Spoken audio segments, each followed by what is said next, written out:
You think a supermarket makes money selling groceries, aisles of cereal, walls of soda, a produce section the size of a small farm, tens of thousands of items, thousands of carts rolling through the doors every single day.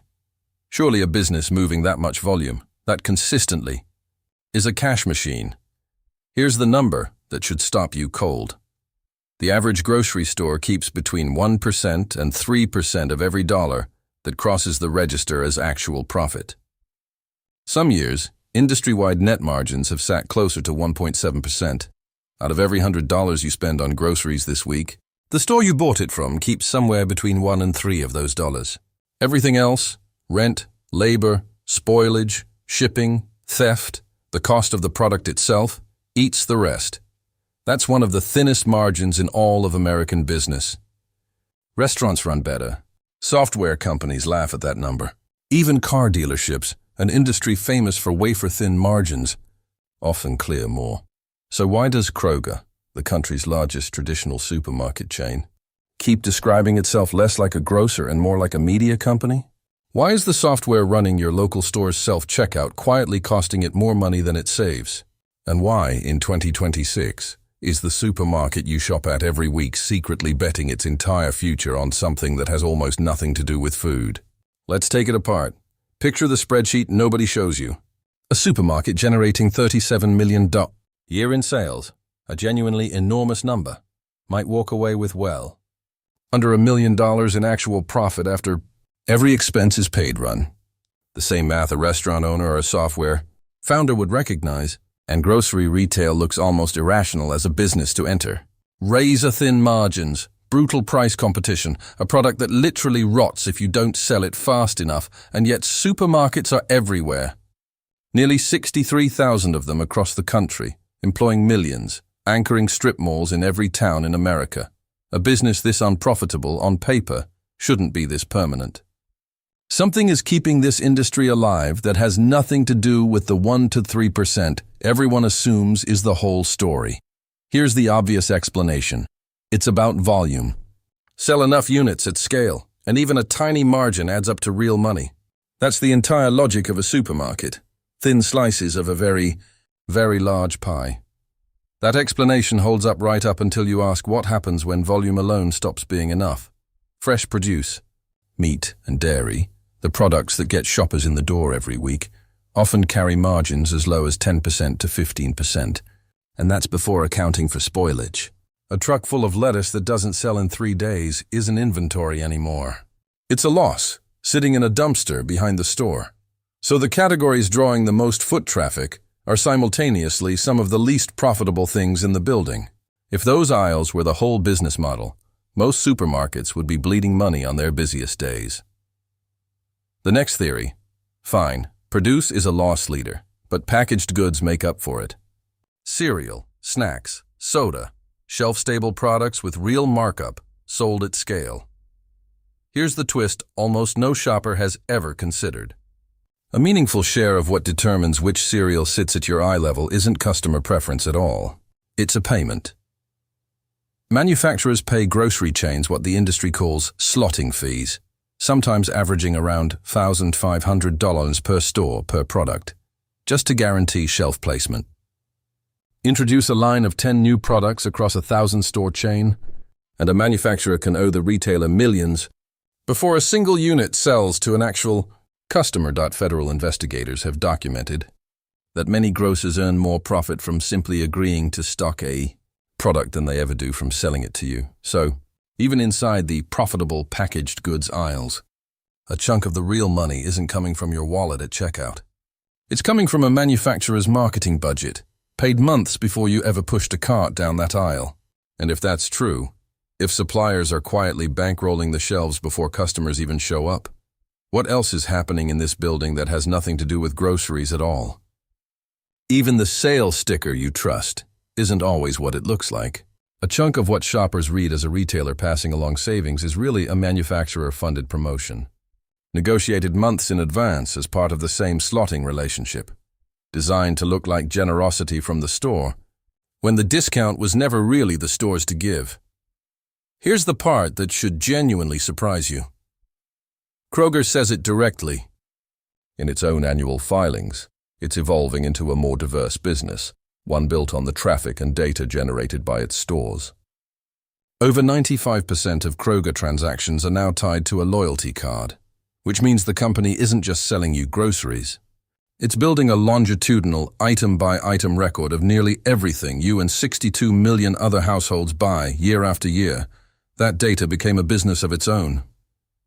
Kroger's retail media arm, built on a data division named 84.5 Degree, after the longitude of its Cincinnati headquarters, sells advertisers direct access to exactly the shoppers most likely to buy their product. Measured against real purchase data, not guesses. Kroger's own filings describe this data and advertising business as high operating margin and a key driver of the company's alternative profit, explicitly contrasted against the razor-thin margins of the grocery business sitting right next to it on the balance sheet. Think about what that actually means. The 13% you calculated in Block 1 was the margin on the food. It was never the margin on the business. Layered underneath the produce aisle and the cereal shelf sits a fast-growing advertising and analytics operation, monetizing the exact same shopping trip twice, once when you pay at the register, and again when a consumer brand pays Kroger to know you were there. The supermarket isn't primarily selling you food anymore. It's renting you access to shelf space for the manufacturer and to your own purchase history for the advertiser. And the food is simply the mechanism that makes both of those rentals possible. Zoom out, and the scale of that shift becomes almost absurd. Digital retail media, advertising sold directly by retailers using their own shopper data, has become one of the fastest-growing segments of the entire advertising industry, racing toward tens of billions of dollars in annual spend. Grocery chains didn't stumble into this business by accident. They built it deliberately, on top of a loyalty program most shoppers signed up for just to save 40 cents on a jar of peanut butter. Why do you swipe that loyalty card without a second thought? Every single trip for a discount that often amounts to a few dollars? Because the transaction feels completely one-sided in your favor. You get a lower price. The store, from your perspective, is just being generous. What's actually happening is a trade you were never shown the terms of.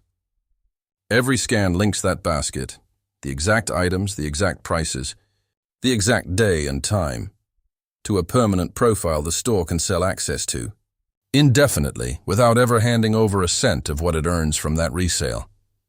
Layer the store's physical design on top. Milk and eggs at the back, forcing a walk past everything else. Impulse items at the checkout line, timed for the exact moment your guard is down and the wait feels boring. End cap displays that look like a deal, but are frequently just the shelf space a manufacturer paid extra to occupy. None of it is random. Every foot of that walk was mapped by someone whose job is maximizing what you buy without you noticing you were guided. And now, the newest psychological shift, self-checkout. It feels like convenience, like control, like skipping the line. But computer vision research has found self-checkout lanes generate roughly 16 times more shrink, unintentional and intentional non-payment, than a staffed lane, costing the industry billions a year. The technology sold as empowering the customer quietly created one of the largest sources of loss in the entire business. And stores are only now, in 2025 and 2026, starting to quietly reverse course. Every business this thin on margin has a bomb ticking somewhere. In 2026, this industry has 3 fuses burning at once. The first is theft. Total retail shrink now costs American retailers roughly $100 billion a year, and self-checkout has become a measurable accelerant rather than a solution. Some retailers have quietly begun ripping the machines back out of stores with the worst losses. The second is regulatory. Slotting fees, once described by a sitting U.S. senator as the payola of the 21st century, are drawing renewed scrutiny, alongside growing attention to shrinkflation, the practice of quietly shrinking package sizes instead of raising the sticker price. Both practices have kept margins alive for decades. Both are now being examined by lawmakers who suspect consumers are the ones absorbing the cost. The third, and biggest, consolidation collided head-on with antitrust.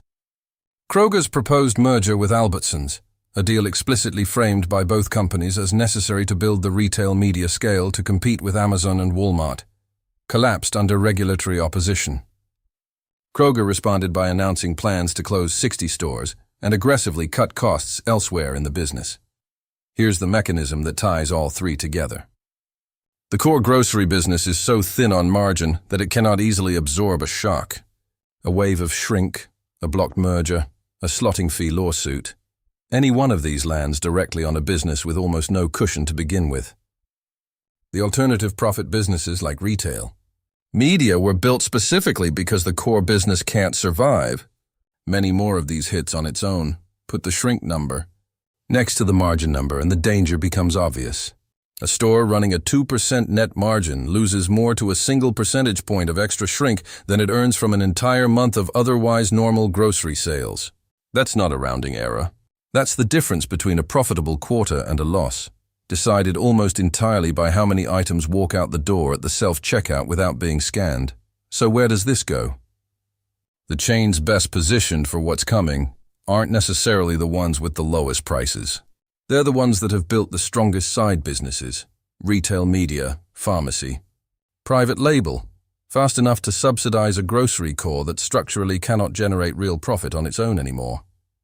Private label is a huge piece of that bet. Store brand products routinely carry margins of 30% to 50%, roughly double or triple what a national brand on the same shelf delivers, all while often being manufactured in the exact same factories. Every dollar a customer shifts from a name brand to the store's own label is a dollar of pure margin improvement, with no change in shelf space or foot traffic required.